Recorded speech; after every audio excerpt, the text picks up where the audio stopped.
Okay, welcome back. This is video number 2 of our educational series about supraspinatus tendinopathies.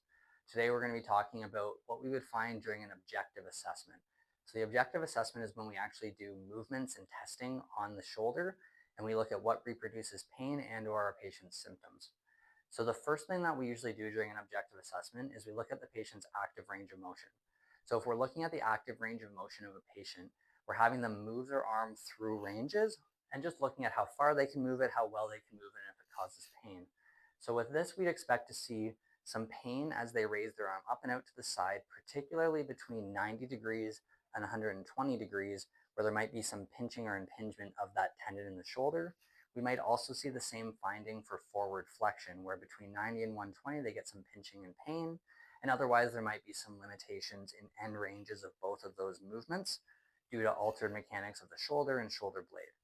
The other thing that we're likely to see is that during external rotation at 90, which is this movement here, there might be that feeling of pinching and pain as they get to the upper range. Additionally, if we have them test their hand behind back reach, they'll probably have some pulling and discomfort with that position as it puts the tendon under stretch. After we test their range of motion, we next test their strength. So we compare the strength on that side to the strength of the unaffected side. And what we'll likely find is some weakness and some pain with certain movements. Those movements would be primarily abduction at 15 degrees.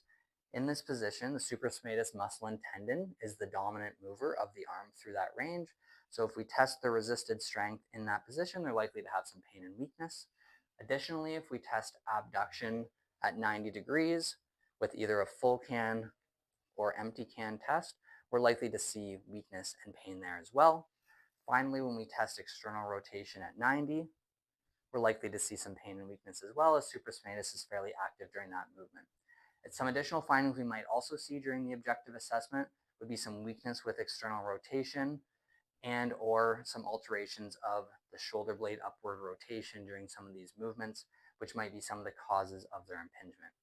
Finally, we're also going to do some palpation and special tests of the shoulder. So some of the things we're looking for is there increased shoulder tension through some of the muscles at the front of the shoulder, such as pectoralis major and minor, or the anterior deltoid that might be contributing to impingement.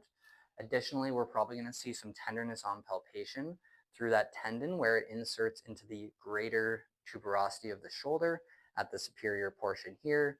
And we also might see some increased muscle guarding and tone through the muscle belly just above the spine of the scapula.